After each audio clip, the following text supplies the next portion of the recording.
A blessed day to everyone. I am Eliza Senton and welcome to day 15 of 365 Daily Devotion. At ngayong araw po ay December 15, 2025. At ang pag-uusapan naman natin ngayon ay ano ang Lazarus Effect? Ang pamagat po ng devotion natin ngayon ay Jesus, the Resurrection, and for the concept by Pastor Russell. When Jesus declared himself the resurrection and the life, he reveals that the resurrection is not merely a future event but a reality found in his people. He holds authority over death, granting both spiritual and physical life. His raising of Lazarus anticipates the ultimate restoration he gives to all who believe, showing that life flows from his sovereign, life-giving power. The Lazarus effect is when your life becomes so influential that many people came to know and follow Jesus. For our scripture reading, matatagpuan po natin ito sa John 11 verse 25. Ito po yung kausap ni Jesus, si Mary and Martha. Dahil nga po sabi nila ay si Lazarus na kanilang kapatid ay namatay or namatay na. Ito yung sinabi ni Jesus. I am the resurrection and the life. The one who believes in me will live, even though they die. Ako ang muling pagkabuhay at ang buhay. Ang sumampalataya sa akin, bagamat siya'y mamamatay, ay mabubuhay. And for our teaching, we always have 3 point of teaching. Point number 1, the resurrection proved the messenger. Yung messenger po, ito po si Jesus. Messenger siya ni Father God through his life and death and his resurrection. He proved that he is the true messenger of God. Now, marami na po kasi ang nagsasabi na sila ang mensahero ng Diyos. Pero sila mismo ay hindi may sagawa maipamuhay yung pinangangaral nila. Kumbaga po, they are blind that leading the blind. But Jesus is not like them. He is the true messenger. Ibig sabihin po, he proved what he said by his gospel. Sabi nga po sa John, sa scripture reading natin kanina, John 11 verse 25. Sabi niya na even though they die, the one who believe in me will live even though they die. Kaya nga po, si Lazarus, binuhay niyang muli. Sinabi niyang mabubuhay muli at ginawa nga po niya na binuhay niya si Lazarus.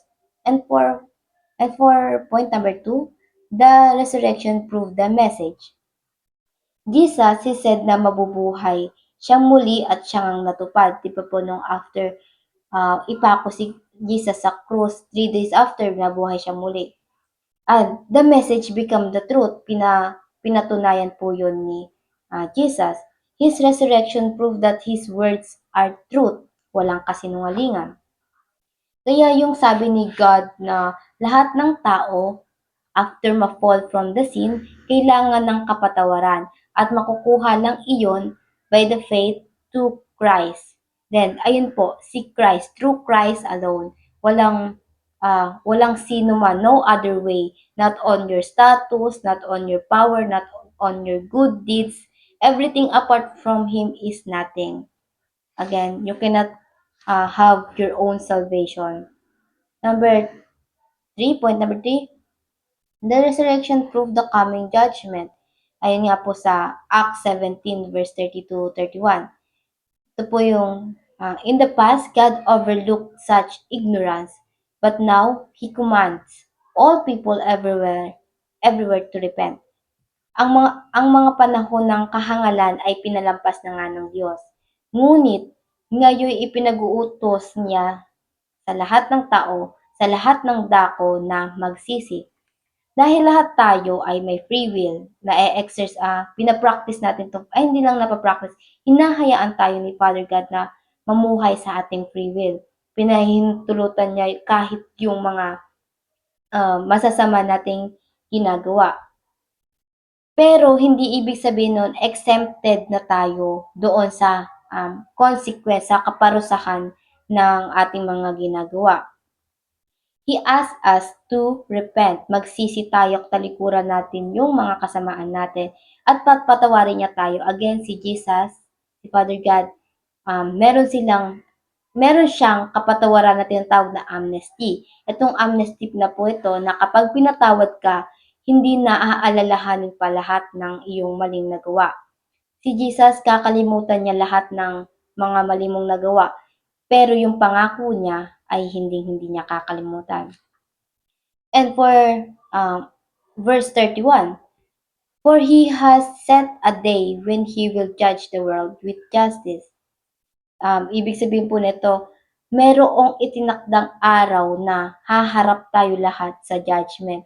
And by the man he has appointed, huhusgahan tayo through his son kasi si Jesus yung inappoint niya. He has given proof of this to everyone by raising him from the dead. So, yung proof po na si Jesus yun, at yung nga po yung sinabi, raising him from the dead, si Jesus po yung binuhay na magmuli ni Father God after nga po niyang ipako sa krus. Now, for application, paano ba natin to maisa sa buhay? Application number 1, plan in light of the resurrection and eternity.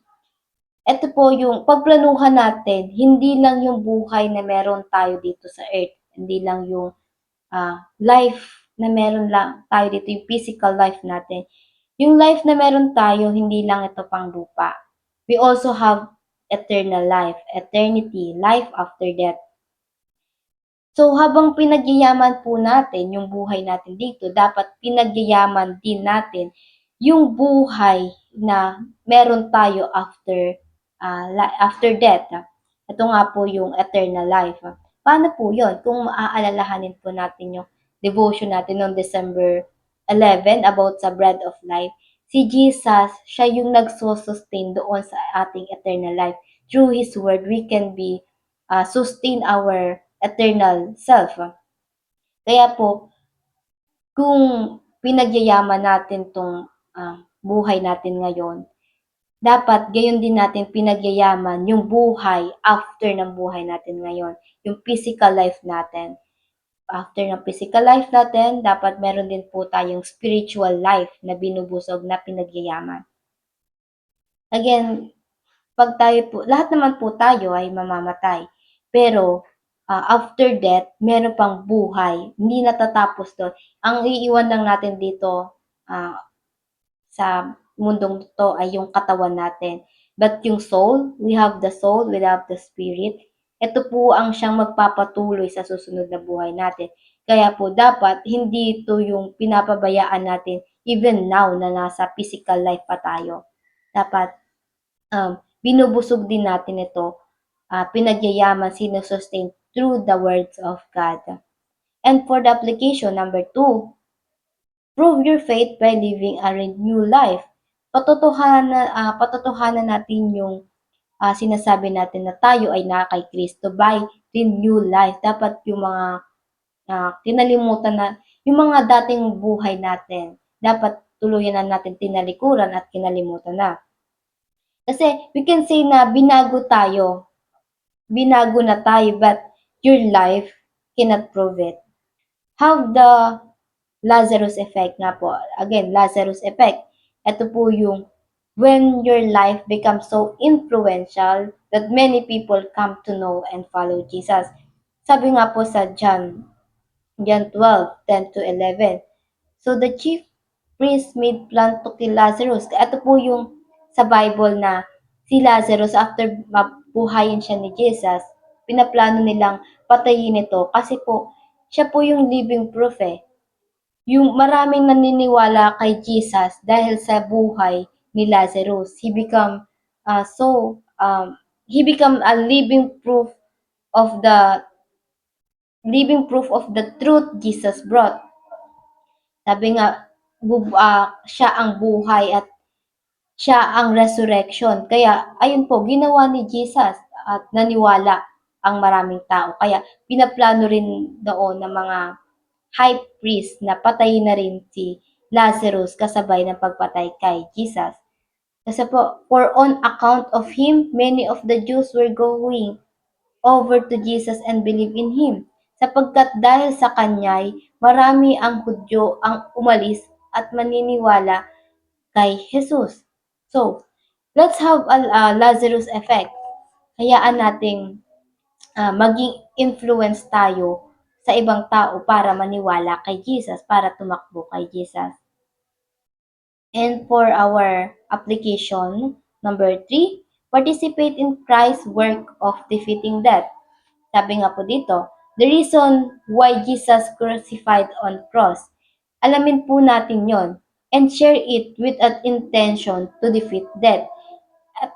Opo, lahat tayo again mamamatay. Pero hindi po after natin mamatay, there's another way. May two-way po to, hell or heaven. Ayun po yung reason bakit tayo niligtas ni Jesus. Bakit si Jesus ay sinacrifice niya yung sarili niya. To us, have another path after this physical body die. But only those who believe in Him can go through that path. Gumawa si Kristo ng another path after natin mamatay. And yung path na yon, ang tanging makakadaan lamang po doon ay yung mga naniniwala sa Kanya.